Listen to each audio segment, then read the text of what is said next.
sure you have a wealth of information on the subject. I'm sure there's more. Well, let me add one.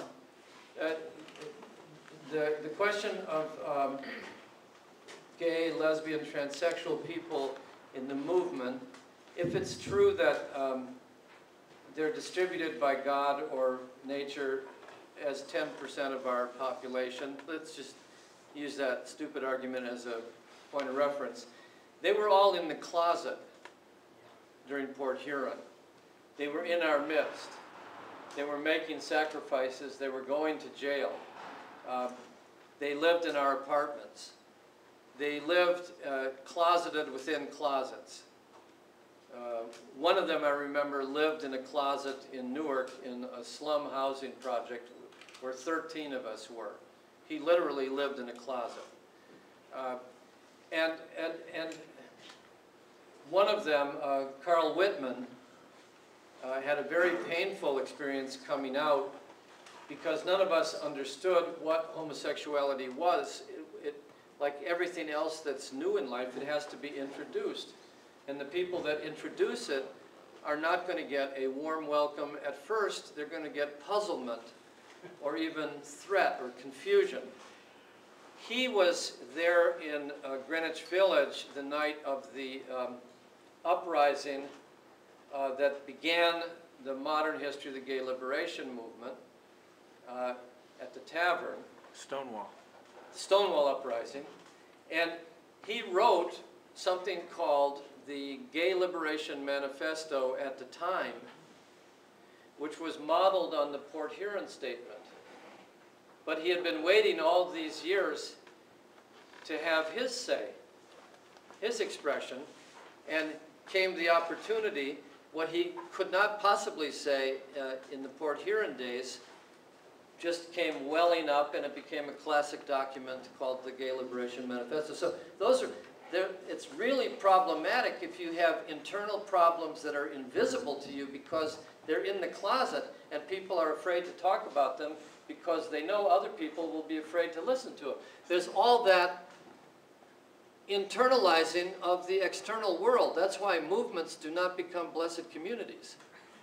That's where I disagree with Martin Luther King. Rest his soul.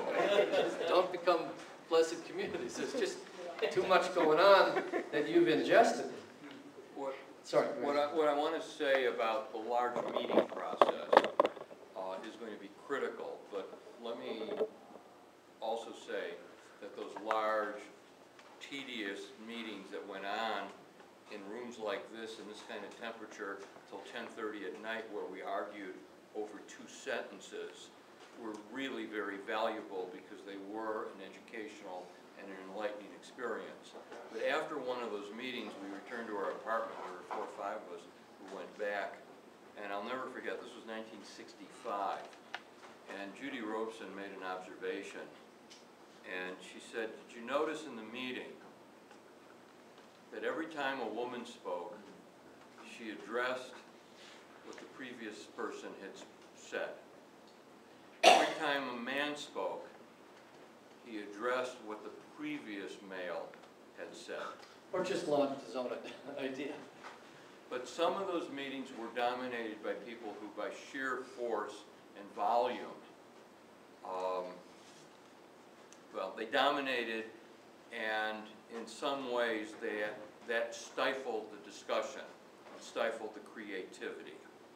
And I think that was an issue. It was an opportunity for me to mention Paul Buell, because I don't know how old you are, Paul, but you were 67 and getting older every minute. You are not. Another minute's gone by. Because I thought you were older than me. But Paul was really one of my heroes. I mean, he was putting out Radical America. He was writing. He had an appreciation for Professor Williams. And my memory of him mostly is of the writing of the publication, and more that than participating in meetings. And for those of us who I thought were at least younger, you had a profound influence, to which I value today. Who was the, I want to get back to you. Are you with Occupy? Yes. I'll come back in a moment. Go ahead. simple question. How old were y'all when you started out? 20. It's just, I'm kind of stunned at how That's why I say, the document wrote us, that no way could we have written this document. But it's just the idea of how competent it seems everything was. It was kind of messy, but still, you got things done, as well here in Madison, too. It could have degenerated into something like Life of Brian. That's kind of my model. Oh, yeah, no, it didn't become Life of Brian. Close, but the madness was right around the corner. We just had no sense that it was about to come to us, yeah. I've been just, interested always in the events in Chicago in 1968. I was in college at the time in Kansas. Didn't go, but, watched it from afar. And I've always wondered after seeing, footage of it, all the things that went on, did you ever anticipate the degree of violence that was going to engender on the part of the police in particular? Personally, I expected worse violence. But you had been in that picture and had been beaten years that's before, not really, so maybe you had a I'm unique... talking about being shot. There was a young 17-year-old Native American who was shot by the Chicago police on the first night. And since that didn't fit the narrative, he was just erased. Like, that was an incident that was unrelated. Yeah, right. He had backpacked to Chicago. He was camping in Lincoln Park.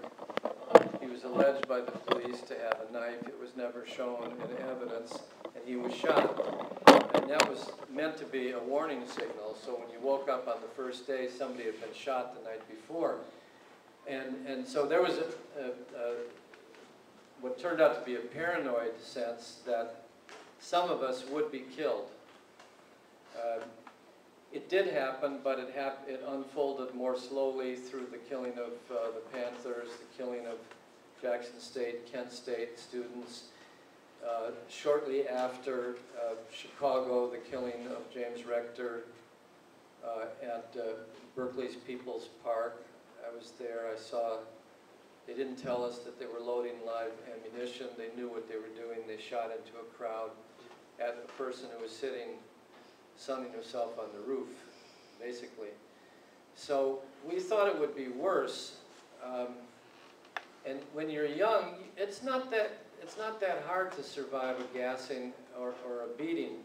I wouldn't recommend it for somebody with heart disease, somebody like myself, but it's a battle, and it's like a football game, kind of, with the cops having the weight advantage, and we have the speed advantage. Other people were truly shocked. I was very much in my hardening phase at this point. But other people, you're right, were truly shocked. 63 reporters were beaten up or gassed, and they were really shocked. I couldn't believe this. It's kind of, I'm thinking the way McDew was thinking of me. You gotta get these reporters shot, tear gassed, thrown in jail for a night, and then maybe then they'll see what we're talking about. And sure enough, Mayor Daley, just any reporter was an equal target, because they were the enemy for broadcasting enemy propaganda by photographing the streets or sending out news stories. He just thought they were the enemy, and the police. The whole thing the only thing I would add that's quite important is the play you should use it in your theater group. If you get the transcript, I can give it to you. Students really come alive if they perform the parts of the Chicago trial.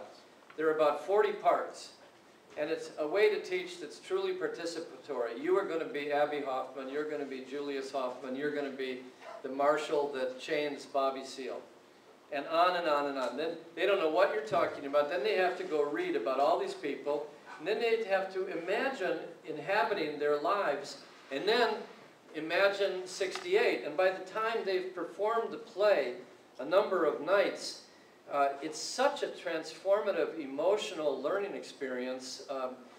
It's, to me, like the highest level of teaching, to just let the transcripts speak for themselves and let the students act the parts And all questions will be answered, like your questions. Because all kids have that going in. They become the oppressor, the oppressed, the bystander. They become the characters. And all the questions they have to wrestle with over the performance. I think it's a great teaching device. Yeah.